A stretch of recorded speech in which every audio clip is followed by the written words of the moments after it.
When my son was 11, we planned a trip to southern Spain during the Thanksgiving holidays. We found the most affordable flight from Washington, D.C. to Madrid with a layover at JFK in New York. On the day of departure, my son had a fever and wasn't feeling well on the plane. The hardest part is when your child is unwell mid-flight.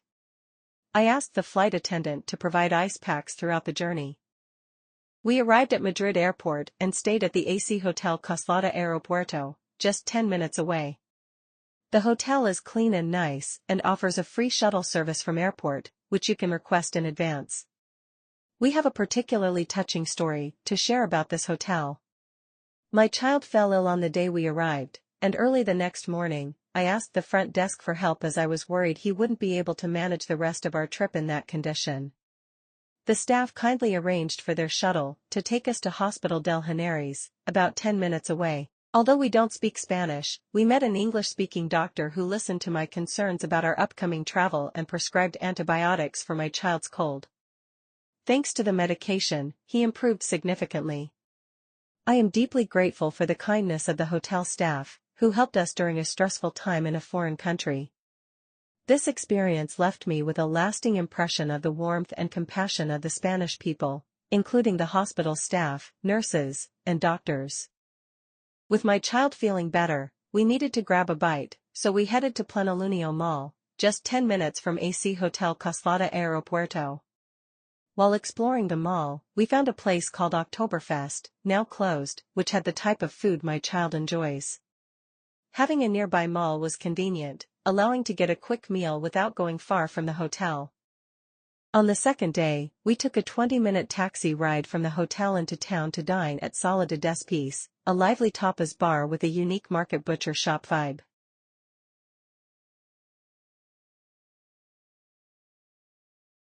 This place offers creative tapas, and my child enjoyed them and ate well.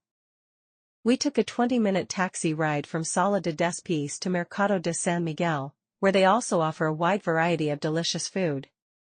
After leaving Mercado de San Miguel, we took a stroll around downtown Madrid.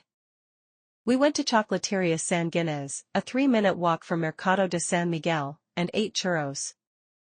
After spending 2 nights in Madrid, we took an early flight to Seville on the third day.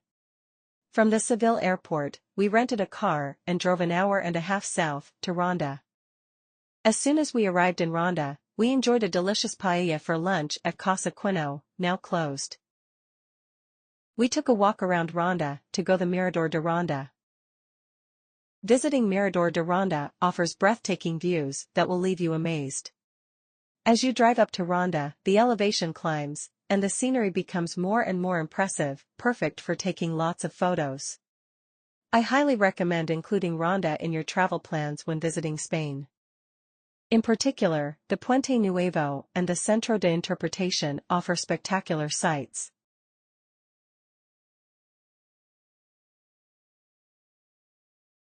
This famous bullfighting arena is well worth a visit if you're interested. Tickets are around €10.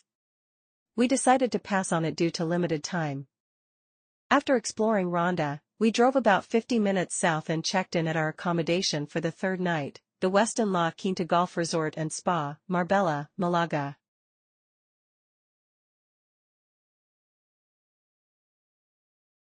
This hotel is excellent in every way: the ambience, the friendliness of the staff, the spacious rooms, and the beautiful views. I highly recommend it.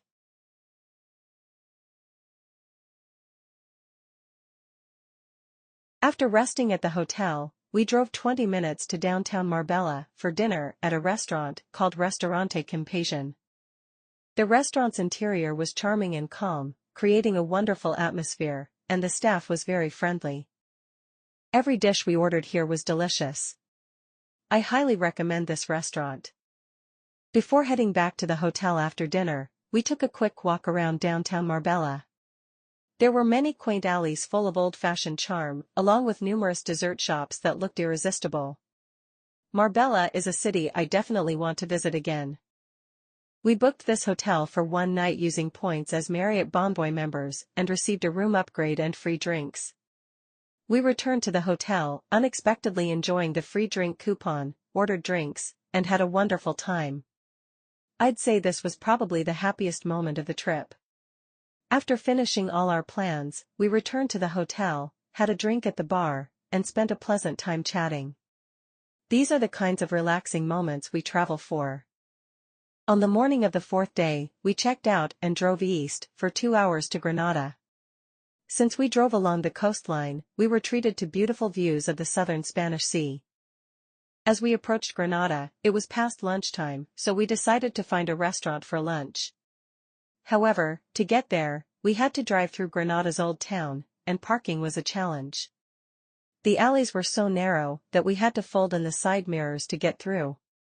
Granada's old town is really tight, making driving difficult. If possible, it's better to park further away and walk to avoid the hassle. After parking the car and walking for a while, we arrived at a restaurant called El Trillo Restaurante Granada. We chose this place because it was recommended, but it wasn't easy to find. Since it was late lunchtime, we arrived just before closing and could only order from a limited menu. The restaurant had a unique atmosphere, which was impressive. The food, though, was ordinary. After lunch, I took some photos of the streets in the old town on our way back to the car. From the neighboring town, you can see the Alhambra in the distance, offering a beautiful view. After leaving El Trillo Restaurante Granada, we drove about 10 minutes to the Alhambra. After paying the entrance fee of around €39, we were welcomed by beautifully maintained landscaping right from the entrance. After leaving El Trillo Restaurante Granada, we drove about 10 minutes to the Alhambra. After paying the entrance fee of around €39, we were welcomed by beautifully maintained landscaping right from the entrance.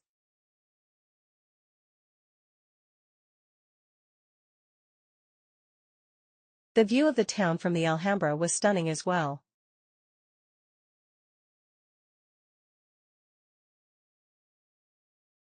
Even before entering the palace, the architectures were remarkably intricate.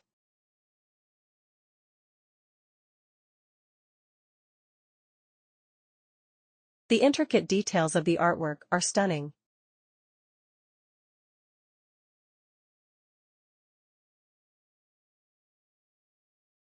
Here is the famous spot to photo. The Alhambra is a unique and magnificent piece of architecture, rich in stunning landscapes, intricate details, and historical significance. It's a must-see. We drove about 20 minutes from the Alhambra to Suites Grand Via 44, our accommodation for the fourth night. Granada has extremely narrow, winding, and old roads, so despite the short distance, navigating took longer than expected. With few road signs, it was difficult to find the hotel, but we got out and asked for parking directions, and a staff member kindly guided us to a nearby alley where we could park. Parking is available for a fee. We ordered food from a restaurant near our accommodation, enjoyed dinner at the hotel, and took a leisurely walk around the streets of Granada. Although we couldn't explore much since we were heading to another city the next day, there were plenty of scenic spots. Highly recommend Granada for those who appreciate historic cities. On the fifth day, we checked out early in the morning and drove for about 2 hours to Cordoba. The drive from Granada to Cordoba is stunning, offering views of the entire Spanish countryside. We went to Cordoba to visit a restaurant called Restaurant Recomiendo. Since we weren't particularly interested in the old city, we drove 2 hours specifically to find a great place to eat. This restaurant is now well known for its fine dining, with course meals starting at least €70 per person.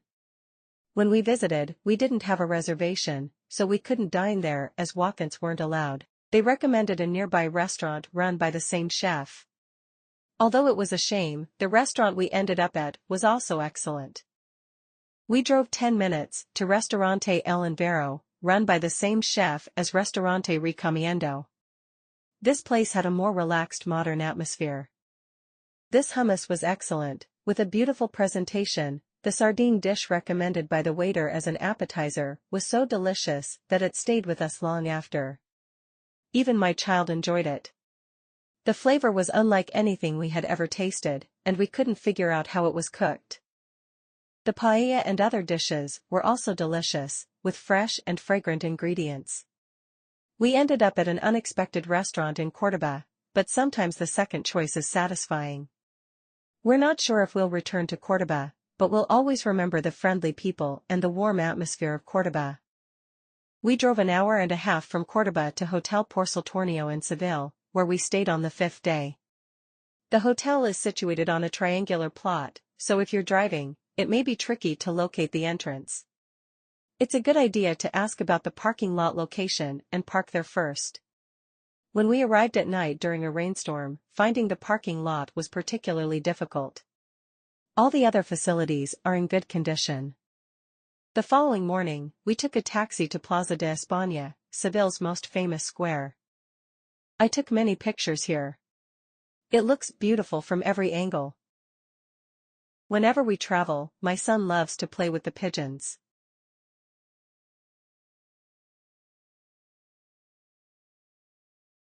This plaza is perfect for visiting with kids because of its open, spacious square. It's not crowded, offers plenty to see, and is an ideal spot for taking photos and spending relaxing time. About a 20-minute walk from the plaza, you'll come across the Catedral de Seville. Many locals were coming out after attending the service. We walked for about 15 minutes past the Catedral de Seville and went to Hans for lunch. The place had an old charm when we visited, but it had been recently renovated and felt very clean. After lunch at Hans, we walked about 4 minutes to Confiteria La Campana. We bought some desserts and took a quick break on a nearby. We're not a big fan of sweets, so couldn't finish them. We had booked a flamenco show for the evening, so took a leisurely walk around Seville.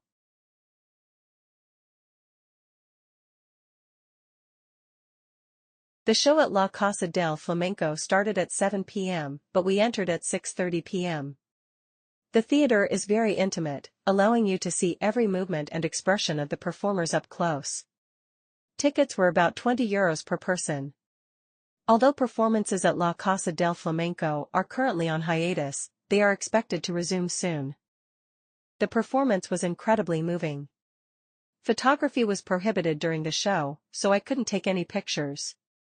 I could feel the sorrow and deep emotions of the lead performer up close. Recommend to get the chance to see a flamenco performance. After watching the show for about an hour, we're hungry and went to Casa Tomate Bar Tapas for dinner, a tapas spot near the show hall. I usually check online reviews to pick a restaurant, but with so many options, it was hard to decide. We chose this place because it had a good number of locals and a nice atmosphere. We went to a tapas place without checking reviews, but everything was delicious. The avocado salmon tapas, in particular, were so good that I tried to recreate them at home in the US, but couldn't quite match the taste. That evening made us realize that Spain serves up amazing food everywhere. Our last evening in southern Spain was on a Saturday, so when we went out, the streets were full of locals. You could truly feel the vibrant energy of Seville. Madrid, Ronda, Marbella, Granada, Cordoba, and Seville. After completing our 7-day trip through southern Spain, we returned the rental car at Seville Airport. From there, we took a flight to Rome, which lasted about 2 hours and 50 minutes. We spent a few days exploring Rome before heading back to the United States. Visiting 6 cities in 7 days kept us busy, but Spain's abundance of delicious restaurants made every stop enjoyable. The southern part of Spain, with its charming, old-world atmosphere and beautiful weather, is a fantastic travel destination. Of the 6 cities, our favorite was Marbella, likely because it had fewer tourists, felt spacious and open, and was right next to the sea. If you love food and history, southern Spain is a must-see. We returned home amazed by the food and can't wait to visit again.